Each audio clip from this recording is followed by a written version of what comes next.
Yo, this your boy T Top, Top Busy the Bear, King of the State, and right now you're watching rapgrid.com. Huh?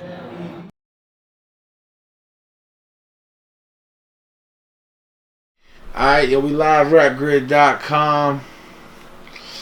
I'm here. You my GOAT. I don't give a fuck what nobody says. When you want to be the GOAT, you be the GOAT, man. When I'm on my shit, right? Niggas stupid. Niggas said, you're my GOAT. I'm serious. They gonna kill me, but I don't give a fuck, yo. Clips is the GOAT. They know what's up too, man. They know what's up too. So let's start there, yo. Yeah.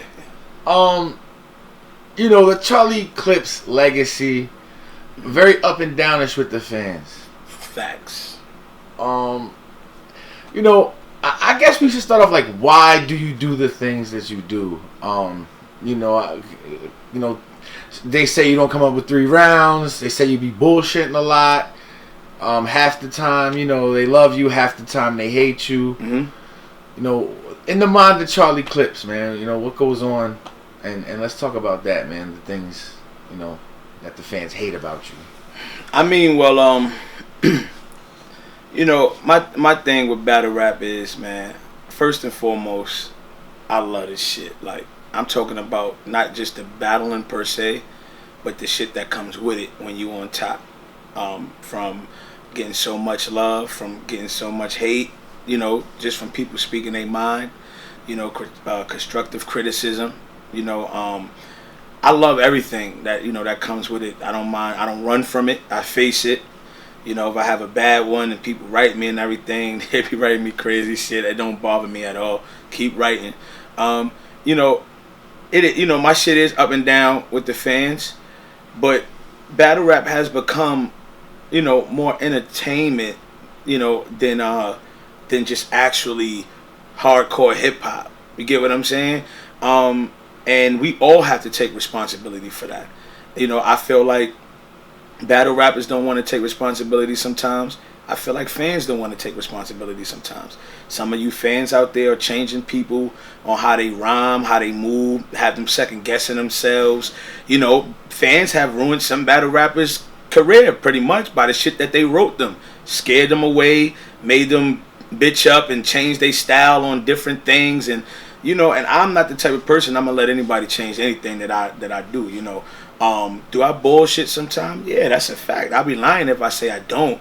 It's some things that happen in those situations that I will never speak on camera, because I really don't make excuses. You know what I'm saying? People could try to say, oh, I'd never make excuses. 2, I can't really put out, certain business on why some battles things happen in certain ways they happen. But it happened, and I take it. Like, it is what it is. It was me. And that's just the way it's going to be. But, you'll be lying to yourself if you say that I am not the best or one of. You'll pretty much be lying. If you don't want to call me the GOAT, you don't have to call me the greatest of all time. That's about maybe 5 to 6, 7 of us that can go into that category. So it's always going to rotate. You understand what I'm saying? And it's about moments in battle rap. You get what I'm saying?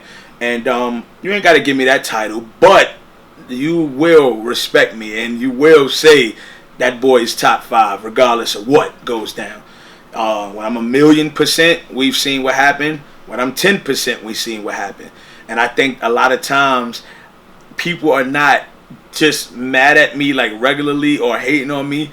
They're more pissed off at me for the bullshit that I do, or not coming prepared, or freestyling all day, and not coming with any bars that were premeditated or anything. And so I don't blame them for that, and that's why I say, write me whatever you write me, get at me, do what you do. You know what I'm saying? I love it. And a lot of times I always say, even when people are angry and they're saying shit about you, or people are hating, it's still a message in there, and you have to take heed to those things, But my thing is, keep watching, you know what I'm saying, and I'm gonna keep doing what I'm doing. I'm blessed, man. Word. Now, can you admit what battles you felt like you've bullshitted in, off top, or no? I don't think I had that many fingers. Nah, seriously though. I probably could, but it's gonna also be some of the best battles I've had when I'm gonna tell you that I wasn't 100%, 1,000% in that. You just think I was, and that's the funny thing, is that people do not understand, right? Just like boxing, any other sport. If you're not playing it or you're not doing it, all you will be able to do is critique and criticize from somebody on the outside. I try to tell people all the time, get in the fucking ring and understand. Don't just battle once. Keep battling and see what goes on with this shit and see how you can do it. And, you know, with that being said, it's pretty much like you can say, oh, you bullshitting, you doing this, you not doing that, and this, that, and the third. And then if I go to your job and speak to your boss or your supervisor may tell me, oh, that bitch lazy. Oh, that nigga don't do nothing. He just sit there. You know why? Because you know the workplace already. You're comfortable. What happens when you first get a job? Yes, sir. I'll do that for you, sir. What happens 2 years later? Man, send Rodney to get the fucking chicken. I'm not going this time, bro. No. Shit changes because you become accustomed to your job, you're used to it, and you know how to move. That's not giving you a reason to be lazy or to not give something 100%, but we're human beings, and that's just what happens with all of us. You get what I'm saying? I'm pretty sure it was an interview or two that you might have had to get, but you was tired and say, you know what, can I get it tomorrow? You had to, it just is what it is. So, you know, my whole thing, man, is, you know, I tell people, get in the ring, see what we do what we do. And you do it from there. And I can't really tell you, you know, like I said, with that being said, I can tell you the battles I've bullshitted in, but some of them y'all won't believe me. Because some of them was great moments. And you didn't even know I freestyle, because people think when I say I'm a freestyle all the time, because I got this thing where you see I'm thinking, or I might, or what I might do is I might say, oh yeah, I'm a freestyle, because when I was freestyling before, some crazy moments, people weren't thinking they were freestyles. So I started saying, I'm going to freestyle to let you know. So you motherfuckers can know. But you know what I mean? So some of my best moments, man, had just come from like bullshitting around.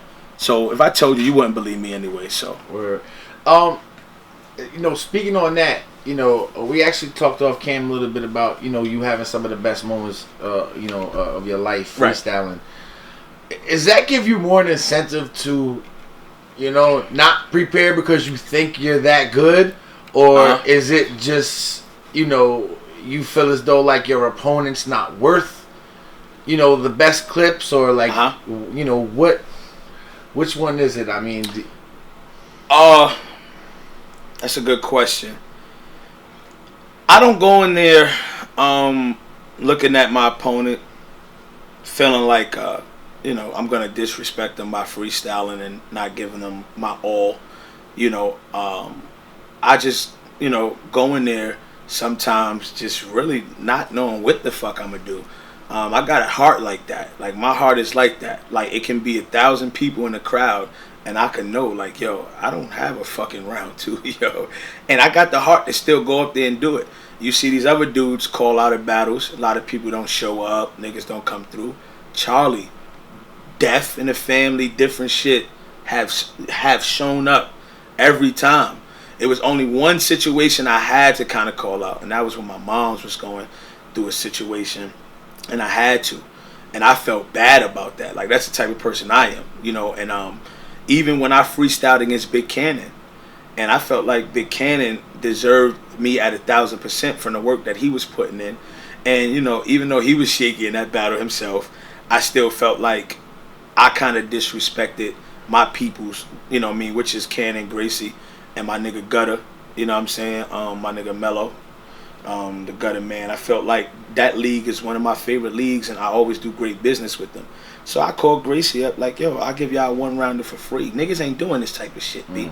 And that's what be funny when people think like he don't give a fuck about nothing. Niggas do not understand the shit that I do for leagues. Like, really don't understand. And it don't matter. I just keep it to myself. And, you know, I don't really explain what goes on, but just know it's a lot that I do. And, I, like, for example, I called and said, I got you on a free battle. Pick who you want. I tried to get Big Cannon again because I felt like, you know, let's do it for real this time or whatever. Shit, they picked Young Cannon. And we seen what happened with that. You know what I mean? Redeem myself from giving them a verse that I spit off a mixtape. Other niggas ain't gonna do that. So I love this game and shit, so I don't go in there to disrespect anybody or just feel like he's not worth it, I'm gonna freestyle. I literally freestyle my whole fucking day. It's not just the bars, my day is freestyled.